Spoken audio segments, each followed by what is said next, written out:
처음에 짤막하게 제 연구에 대해서 말씀을 좀 드리고자 합니다. 저는 처음에 연구라고 할까요? 공부를 시작한 거는 오늘 이전에 박진우 교수님 발표에서도 잠시 언급이 됐습니다만 일본에서 가장 현존, 가장 오래된 역사서라고 할 수 있는 고사기 일본서기를 처음 공부하기 시작했습니다. 그리고 제가 2009년 이후부터 특별한 계기가 있어서 일본의 근대 교육 사상 쪽으로 컨버터를 해가지고 지금 공부를 하고 있는데요.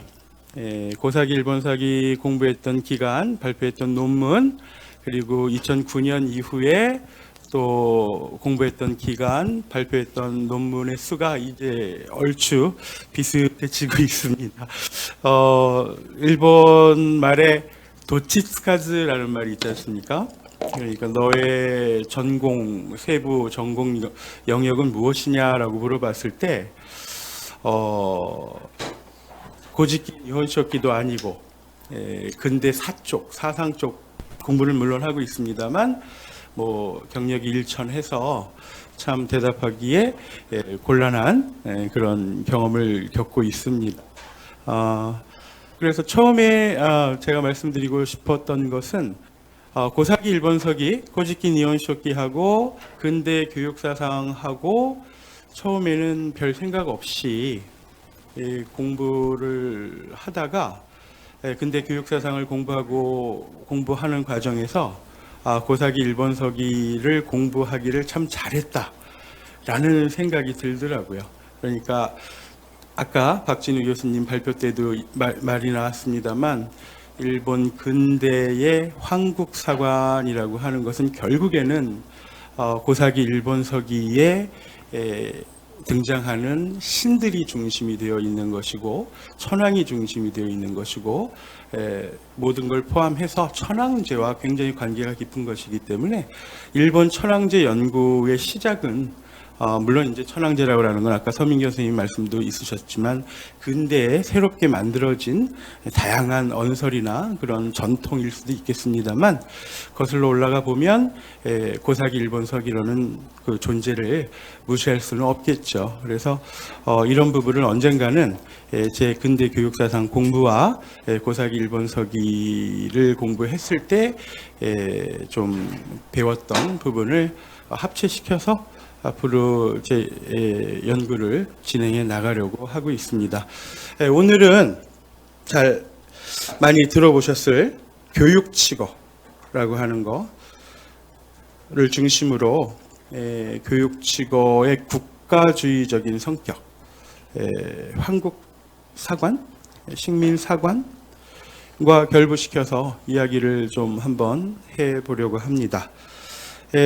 교육치거라는 말들 들어보셨죠? 몇 년 전에 또 매스컴에서 떠들썩하게 한번 다룬 적이 있습니다.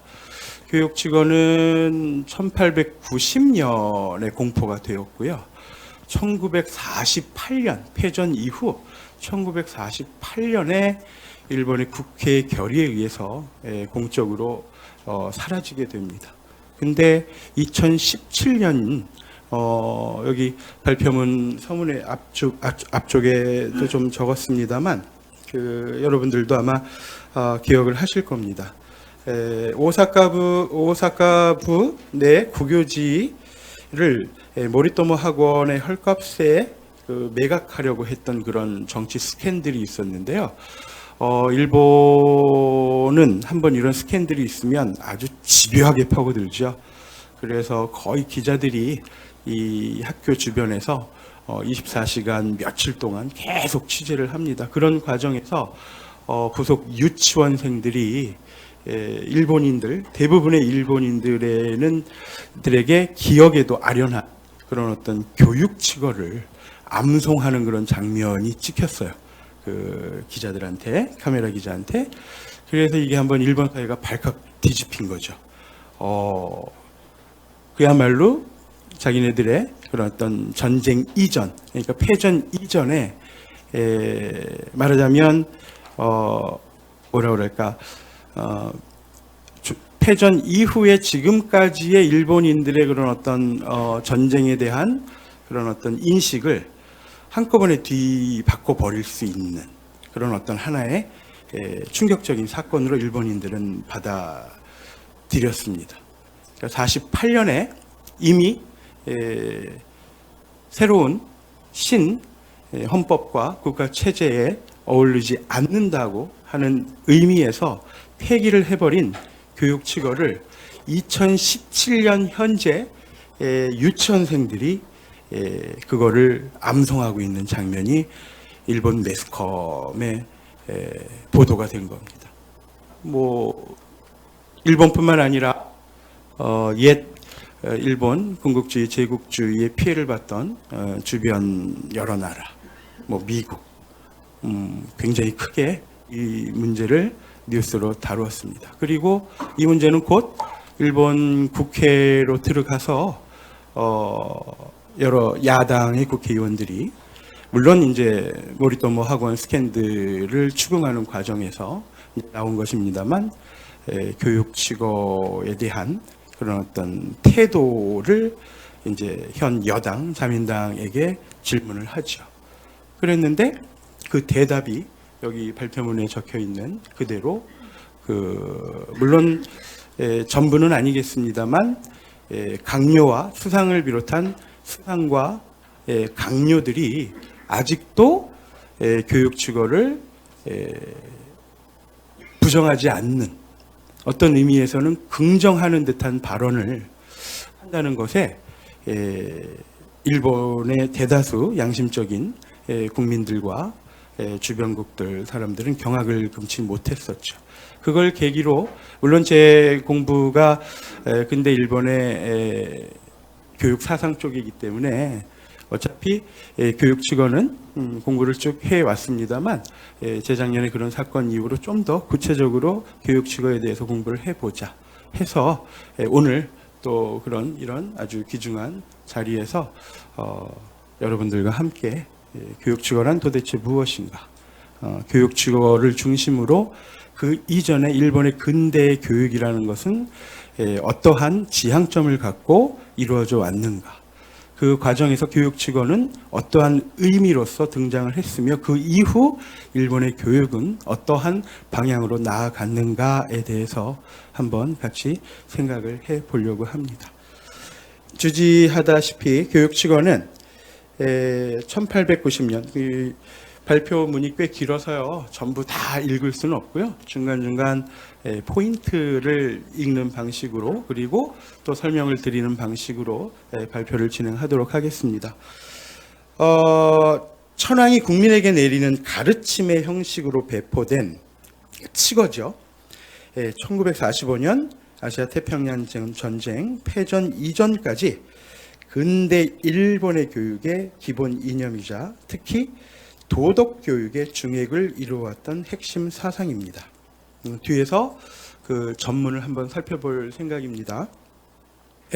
교육의 목적이 진리 탐구와 자유로운 자아의 개발이 아닌 천황의 충성스러운 신민이 되기를 강요하는 내용을 담고 있는 교육치거에는 만일 중대한 일이 일어났을 경우 대의에 따라 용기를 갖고 한 몸을 바쳐서 황실 국가를 위하라는 등 전쟁 등의 유사시에는 천황을 위해 목숨을 바쳐 황운을 부익하라는 구절이 들어 있습니다.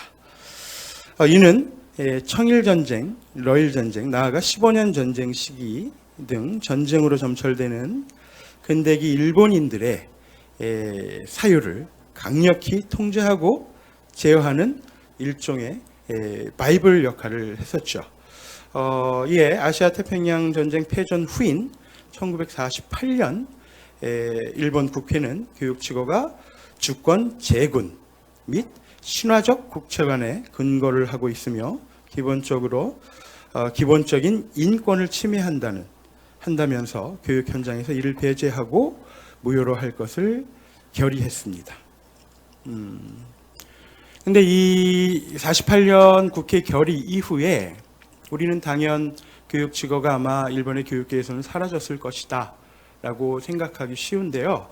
그렇지 않고 1950년 이후 끊임없이 교육직어에 대한 긍정론, 부분 긍정론 아니면 전면 긍정론, 여러분 잘 아시는 다나카 카쿠의 수상 같은 경우는 그 아주 교육직어의 신봉자라고 해도 과언이 아닐 정도로 끊임없이 이어져 내려왔던 것입니다. 그러니까 2017년 그 모리모토 사건, 그 유치원에서의 교육직어 암송은 그동안 축적되어 왔던 일본인들의 그런 뭐라 그럴까 잠재적 옛 그런 어떤 역사 인식이라고 할까요? 뭐 그런 부분을 여실히 보여주는 하나의 계기였을 뿐이지 1950년 이후 일본 사회에선 끊임없이 교육직어를 둘러싼 논쟁들이 있어 왔다 하는 것도 같이 생각을 해 주시면 좋겠습니다. 오늘 발표에서는 교육직어와 국가주의 교육이라는 커다란 주제를 설정하고 1890년 공포되었던 교육에 관한 칙어를 중심으로 교육직어는 무엇이며 공포 이전과 이후의 교육이 어떻게 달라졌는지, 칙어 공포 이후의 일본의 근대 교육을 국가주의적 성격에 초점을 맞춰 한번 조감해 보려고 합니다.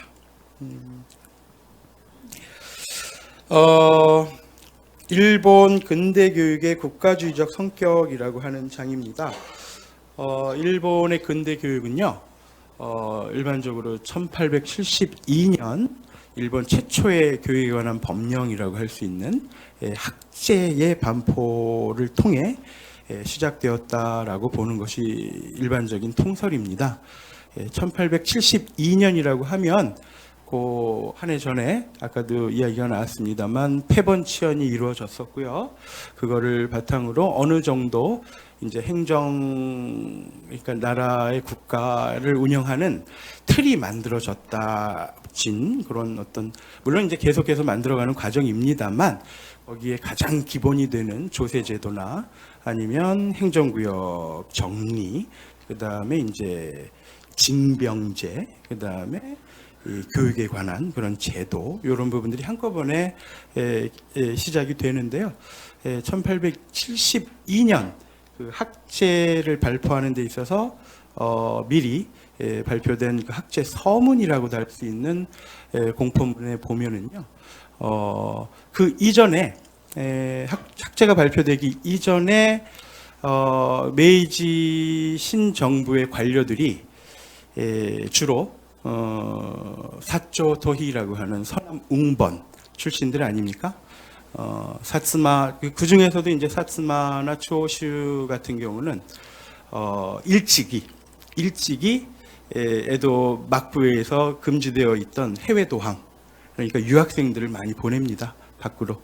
그래가지고 지금 국가 전망의 위기인데 조낭양이에서 이제 양이를 걷어내고 이제 천황을 중심으로 하는 근대 국민국가를 만들어 가는데 힘을 합쳐가는 과정에 있어서 이제 모델이 서양이 아니겠습니까? 그러니까 서양을 공부를 해야 되는 거죠.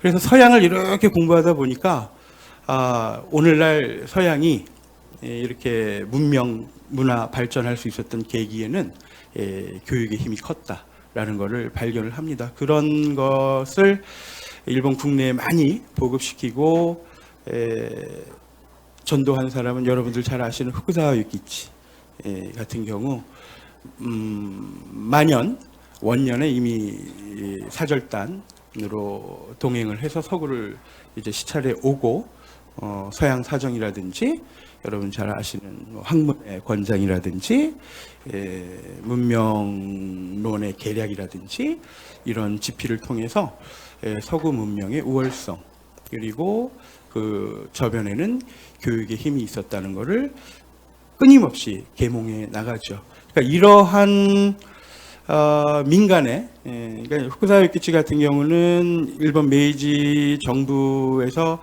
끊임없이 그 콜을 보냈습니다만 결국에는 내각이라든지 정치에는 관여를 하지 않고 민간에서 이제 뭐 여러분 들어본 적 있으시겠습니다만 뭐 메이로쿠샤라고 하는 계몽 집단, 아니면 뭐 케이오 기즈쿠 케이오 기즈쿠라고 하는 뭐 처음에는 이제 뭐 조그만 난학숙이라고 그래서 서양 양학을 가르치는 그런 학교서부터 시작됐습니다만 이런 민간의 교육 활동들을 주로 했었죠. 그래서 민간의 문부 장관, 그러니까 교육부 장관이라는 그런 별명이 붙을 정도로 이런, 그러니까 말하자면 전 시대의 봉건적인 유교적인 교육, 가치, 이념을 배제하고 실학을 바탕으로 하는 서양의 학문을 받아들일 것을 끊임없이 주장합니다. 그래서 1872년 학제에는 그런 어떤 후쿠사와 유키치의 영향이 굉장히 많이 들어가 있죠. 근데 아이러니한 것은 메이지 신정부의 고위 관료들, 뭐 기도 타카요시라든지 오쿠보 토시미치라든지 뭐 이토 히로부미 같은 경우도 뭐 국시 강복 같은 부분에서도 교육에 관한 말들이 나옵니다. 그러니까 교육은 말하자면은 국가의 국가를 위해서 하여야 한다라고 주구장창 주장을 했고 또 여러 문서를 통해 그것이 확인이 가능합니다만, 근데 아이러니하게 학제에는 그런 국가를 위한 교육이라는 부분이 쏙 빠지고 개인의 입신 출세, 실학을 장려 하는 부분, 오히려 국가를 위해서 학문을 한다는 것은 전 시대의 구습이다. 그러니까 이런 거는 버리고 개인의 입신 출세를 위해 교육을 하여야 할 것이다라고 하는 교육 이념이 담겨집니다. 그 안에. 이건 굉장히 아이러니하죠. 1872년에 그 공포되었던 그 학제는 여러 가지 문제가 있어서 결국엔 1879년에 교육령으로 대체가 되는데요. 폐지가 되고, 학제는 폐지가 되고 1879년에 교육령이 이를 대신하게 되는데, 학제를 폐지하는 이유 중에 하나가 말하자면 학제 교육 이념이 너무 뭐라 그럴까 개인적이다라고 하는 거. 그 다음에 뭐 학제에서 권장하고 있는 교육 내용이 너무 서구적이다. 당시에 일본의 그런 어떤 사정과는 맞지 않는다. 말하자면 그냥 서구의 학문을 그대로 번역해서 교과서로 사용하고 뭐 서구 만능주의의 그런 어떤 표현이었겠죠. 그런 것의 발로였겠죠. 당시에 그런 어떤 교육이라는 것이. 뭐 도덕 교육 또한 마찬가지입니다.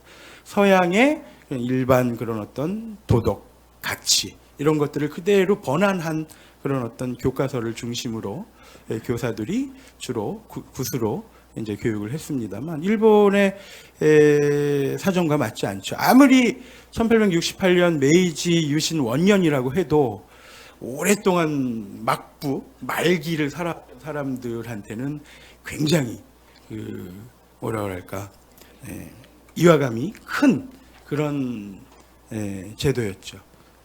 그거는 이제 바로 취학률의 저하로 나타나고 또 학교 등교 거부로 이어지고 뭐 이런 소동이 일어났습니다. 그래서 79년에 학제를 대신해서 이제 교육령이 발표가 되는데요. 뭐 그 중에 한 큰 이유가 지금 말씀드린 여러 이유도 있었습니다만, 물론 너무 아까 말씀드린 그 다음에 바로 이제 문부성을 관장하는 사람이 기도 타카요시인데, 기도 타카요시 같은 경우는 이제 메이지 초기서부터 부국 강병, 국가를 위한 교육을 해야 된다고 주장을 했던 사람이기 때문에 다시 이제 국가주의 교육으로 이제 전환되는, 물론 79년은 이제 약간 다나카 후지마로라고 하는 사람의 영향으로 이제 미국식 자유주의식 교육이 잠시 시행됐던 시기가 있었습니다만, 이제 80년 2차, 그러니까 간섭 교육령이라고 하는데요. 또 교육령 개정을 통해서는 이제 다시금이라고 해야 할지, 아니면 충군 애국 사상을 가장 정점으로 두고 교과목에서는 수신을 가장 중요시하는 그런 교육이 실시가 됩니다. 그러다가 그러니까 말하자면 그러한 그 옛 전통의 전통을 바탕으로 하는 덕육 교육이라는 말을 쓰는데요. 그러니까 메이지 초기의 지육 교육과 그 덕육 교육이라고 하는 것이 어찌 보면 좀 서로 대립하고 기량하는 그런 모습을 보입니다. 그러다가 80년 이후에 그 이제 간섭 교육령이라는 거가 나오고 난 다음에 이제 약간 덕육 중시의 교육으로 옮겨갑니다만, 그 전에 이제 어떤 이벤트가 있었냐 하면은 이제 천황이 토호쿠 지방을 이제 순행을 하죠. 그리고 이제 천황이 주로 순행을 하는 건 여러 가지 의미가 있습니다만, 뭐 메이지 시대에 들어가서 굉장히 이제 천황이 일반인들한테 모습을 보이기 시작합니다. 그 전에는 그야말로 그 깊숙한 곳에 숨겨져 있는 미스테리한 존재로서의 천황이었는데, 이제 메이지 국가의 그 정체성도 그러하고 뭐 입헌 군주제를 지향하고 천황을 자꾸 어필을 하기 위해서 물론 이제 나중에 초상화도 학교에 걸리고 뭐 그런 과정이 있습니다만, 그 이전에 이제 순행이라고 그래서 전국 각지를 돌아다니면서 이제 시찰을 하는 거죠. 주로 이제 학교를 가서 많이 우리 학생들 교육하는 거를 천황이 본다고 합니다. 토호쿠 지방 가서 봤더니 아주 뭐 어린 학생이 영어를 아주 그럴듯하게 읽고 책을 뭐 이런, 말하자면 당시에 이제 서구주의식 교육 현장을 이제 본 거죠. 근데 이제 천황이 물어봤더니 무슨 뜻이냐? 대답도 못 하는 거예요. 그러니까 말하자면 흉내만. 그러니까 메이지 초기에 서양주의라고 하는 거 교육이 대충 이런 식이죠. 그래서 이제 천황이 크게 실망을 하고 이제 아주 중요한 인물 모토다 나가사네라고 하는 천황의 선생님이죠. 시강 선생님한테 이래서는 안 되겠다. 그래서 교육에 관한 뭔가 말을 좀 이렇게 남겨야 되겠다. 이렇게 전달해야 되겠다. 해서 이제 만들어진 게 이제 교학 성지라는 게 1879년, 80년에 이제 나타나고, 그거를 받아서 그 이후의 교육이 약간 덕육 중심으로 가다가 아주 메이지 신정부의 대표적인 서양주의자인 모리 아리노리라고 하는 사람이 있습니다. 이 사츠마번 출신인데요. 이 사람이 오랜 이제 원래 직업은 이제 외교관인데 교육에도 굉장히 관심이 많았어요. 이 사람이 이제 유럽, 뭐 영국이나 프랑스나 미국에 가서 이제 외교관 생활도 많이 하고, 또 어떤 뭐 신비주의 교단이라고 하는 교단에 들어가서 좀 자기 혹사시키면서 뭐 수양도 좀 쌓고 돌아와가지고 이토 히로부미의 초대 내각 1885년에 이토 히로부미에 의해서 일본의 최초로 내각제가 이제 태정관제가 사라지고 이제 내각제가 시행되는데요. 이때 초대 이제 문부 대신으로 이 모리 아리노리가 취임을 하는 자리에 앉는 겁니다. 이 사람은 아주 일본 그 메이록샤 명육사 회원 중에 하나고요. 이 사람은 일본의 히라가나 가타카나도 폐지하고 글자도 알파벳으로 하자라고 하던 그런 아주 좀 특이한 경력 소유자인데요. 이 양반이 이제 교육의 자리에 앉았으니 이 양반이 하는 시책이라고 하는 게 뭐 불보듯 뻔한 거죠. 기존의 그런 어떤 공리허담, 뭐 유교주의적 그런 교약 이념을 싹 다 바꿔버립니다. 81년 이후에 겨우 지육에서 덕육으로 살짝 돌아갔나 했던 그런 방향성을 모리 아리노리가 다시금 확 바꿔버리는 거죠. 그래서 1886년서부터 이제 본격적인 학교령, 개별 학교령을 통해서 이제 모리 문상의 교육이 펼쳐지는데요. 이 양반이 1889년, 그러니까 대일본 제국 헌법 발표되는 날, 그 기념식에 참석하려고 아침에 집을 나서다가 극우 청년의 칼을 맞고 죽습니다. 이유는요, 이세신궁을 참배하러 갔을 때 좀 불경스러운, 이세신궁은 잘 아시죠? 그 아마테라스 오미카미를 모시고 있는 그런 어떤 그러니까 말하자면 일본의 그런 어떤 신사 제도가 격을 이렇게 매겼을 때 최정점에 올라가 있는 일본에서는 최고의 그러니까 아까 그 니나메사이 신상제도 이세진구 신궁에서 하고 또 에도 시대 때는 또 이세마일이라고 그래서 또 많은 사람들이 또 참배도 하고 굉장히 상징적인 곳인데 일본에서는 지금도 그렇습니다. 굉장히 상징적인 곳인데 이곳을 참배할 때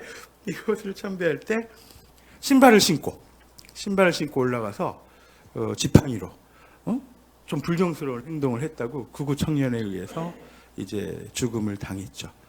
이걸 계기로 그러니까 천황 쪽에 있었던 사람들이 이제 다시 한번 응집이 되는 거죠. 이대로는 안 되겠다. 그 유사 전제들, 뭐 자유민권 운동도 있었습니다만 이 사람들이 이제 다시금 그런 어떤 전통적 유교의 가르침을 최우선으로 하는 교학을 이제 교육의 중심으로 삼아야 되겠다라고 해서 이제 지방 장관들이 이제 정부를 압박하죠. 어떤 교육의 이념을 제대로 잡아라. 지금 굉장히 혼란하니 교육의 이념을 잡아라. 그래서 이제 나오는 것이 교육치고입니다. 당시의 수상이 이제 야마가타 아리토모라고 하는 사람. 그리고 당시의 문부성은 이제 에노모토 타케야키라고 하는 아주 특이한 경력의 소유자였는데 이 사람한테 맨 처음에 이제 명령을 내렸는데 관심 없다고 안 만들어요. 그래서 이제 교체를 하죠. 교체를 해서 이제 다시 문부서 상으로 내세운 사람이 그 야마가타의 사위입니다. 사위. 요시카와 마사아키라고 하는 이 사람과 그리고 당시의 법제국 장관이었던 이노우에 코아시. 이노우에 코아시 같은 경우는 뭐 메이지 신정부의 굉장히 그런 어떤 브레인이죠. 조슈 출신으로 알고 있는 아닌가요? 사가 출신인가요? 하여튼 뭐 이 사람이 하여튼 굉장히 거의 교육치거를 만들다시피 해서 1889년 대일본 제국 헌법 발표가 된 지 얼마 안 있어서 1890년에 교육치거라고 하는 거를 이제 만들어서 공포를 합니다. 그 과정 같은 건 다 생략하고요. 저기 교육하는 치거라고 하는 부분 원문이 있고요. 그 다음에 살짝 제가 설명을 한 부분 교육치거 원문 바로 밑에 부분 한번 읽어보겠습니다. 우리 항실의 조상이 이 나라를 연 것이 광대하고 영원한 것이며 대대로 쌓아온 덕은 깊고 두터운 것이다. 나의 신민은 충의와 효행을 다하고 마음을 하나로 하여 세대를 넘어 이 미덕을 실천해 왔는데 이는 국체의 정화이며 교육의 근원 또한 황종이 세우신 이 미덕의 실천에 있다고 시작하는 교육치거는 전반부에서 도덕의 유래가 황종의 조국과 수덕에 있음을 밝히고 그 도덕의 근원이 충혈하는 것을 강조하고 있습니다. 이후 구체적으로 신민이 전력해야 할 12개의 덕목을 열고하고 마지막으로 이러한 덕목을 황종의 유언에 따라 시대와 나라의 안팎을 불문하고 영원히 준수해야 할 보편적 진리라고 끝을 맺고 있습니다. 즉 천황에 의한 건국 만세일계라는 허구를 전제로 천황의 도덕적 권위를 확립하고 그에 대한 보온으로 충의의 자연성, 역사성을 설명합니다. 즉 자기가 아닌 자연의 가르침으로서 군주에 대한 충을 강조하고 있습니다.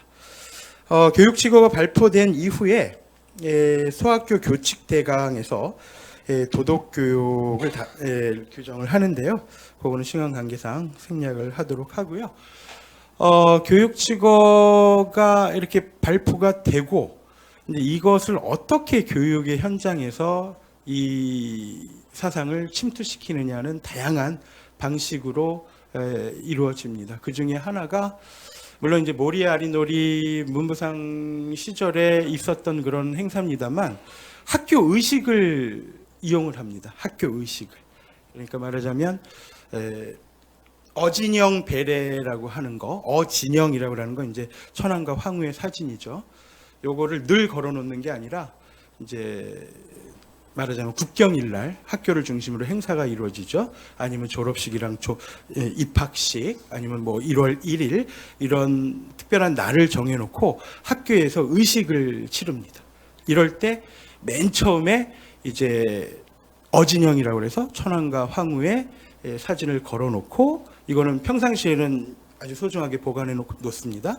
여기에 대한 경례를, 최경례를 하고 교육직원을 꺼내와서 봉안전이라는 데서 잘 모셔놨던 교육직원을 꺼내와서 교육직원에 대해서 인사를 하고, 그 다음에 봉독을 하고, 그 다음에 학생들이 돌아가면서 인사를 하고, 교장의 훈시가 있고, 그 다음에 나중에 만들어지는 의식 창가를 부르고, 그 다음에 학생들을 모으기 위해서 이제 과자나 사탕 같은 걸 나눠주고, 그걸 받고 이제 집으로 돌아갑니다.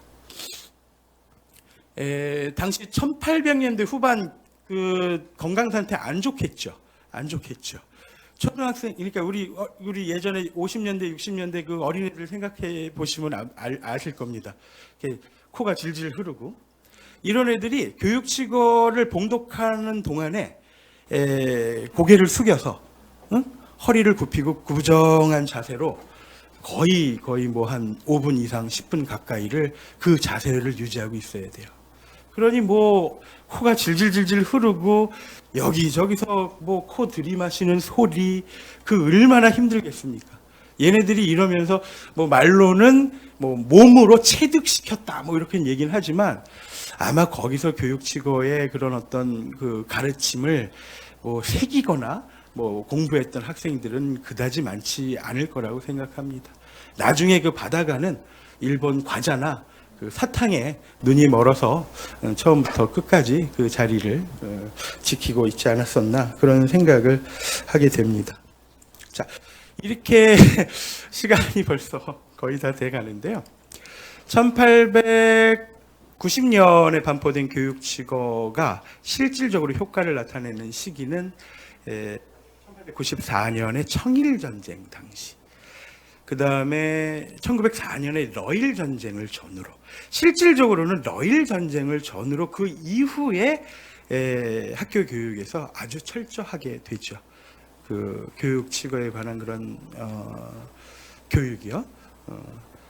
그리고 이렇게 교육직어를 중심으로, 그러니까 천황을 중심으로 하는 그런 황도주의, 국가주의 교육이 실시되면서 교과서는 국정교과서제로 바뀌고, 그 다음에 다양한 그런 역사 교과서에 써쓸 내용 뭐 이런 것들이 바뀌기 시작합니다. 이제 천황을 중심으로 교육이 운영되고 돌아가기 시작하는 거죠. 그래서 저는 이 표현을 근대 일본인들의 그런 어떤 분열적 사유라고 표현을 합니다. 교육이라고 하는 것은 끊임없는 자아의 개발과 진리를 탐구하고 그런 어떤 독립된 자아를 늘 의식해야 하는 것인데, 일본의 근대 교육은 그러한 개인으로서의 그런 어떤 독립 사상보다는 국가, 민족, 한데 통틀어서 국체라는 말이 나왔었죠. 국체를 끊임없이 의식하게 하는, 한편으로는 개인이 있고 한편으로는 국가와 민족이 있는, 우리가 70년대 이후에 우리의 그런 어떤 국정교과서 시대 때 이루어졌던 그런 교육, 이런 거는 이미 1800년, 1900년 초반 일본에서 이루어졌던 교육을 그대로 답습, 하다못해 교련, 우리 그 교련 시간이라든지 아니면 뭐 집체 훈련, 교련 시간이 집체 훈련, 뭐 이런 것들 다 1800년대 후반에 이루어졌던 일본의 그런 교육, 그런 거를 같이 떠올리시면 될 것 같습니다. 마무리하도록 하겠습니다.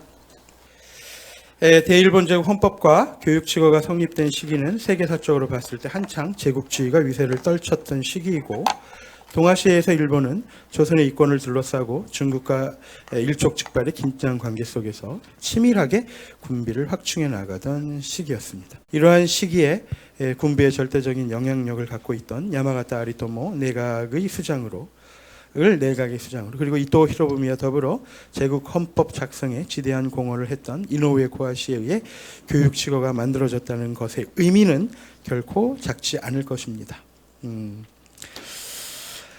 교육치거의 핵심은 춘군 애국 사상에 있습니다. 신민은 지극한 춘과 효로서 대대손손 천황과 나라를 위해 진력하여야 하며 이것이야말로 국채의 정화이자 교육의 근원이라 정의하고 있습니다. 그리고 일단 위급한 일이 생길 경우에는 의용을 다하여 공을 위해 봉사함으로써 천양무궁의 황운을 부익해야 한다고 멸사봉공의 정신을 강조하고 있습니다. 이러한 정신은 학교교육, 특히 다양한 소학교 교육의 장치를 통해 국민들의 뇌리에 각인되었으며 이후 청일전쟁, 러일전쟁 시에는 물론이거니와 1945년 패전 이전까지 일본인들의 사유의 일정 부분을 많은 부분을 지배했습니다. 이러한 교육치거가 2018년 현재 2019년이라고 해도 좋죠. 일본 땅에서 다시금 부활을 꿈꾸고 있습니다. 아베 정권의 핵심 관료들이 교육치거를 긍정적으로 평가하는 망언을 서슴지 않고 있습니다. 아베 정권의 우경화가 다시금 동아시아의 평화를 위협하고 있습니다. 오늘날 우리가 교육치거에 주목해야 하는 이유가 바로 여기 있지 않을까 그렇게 생각을 합니다.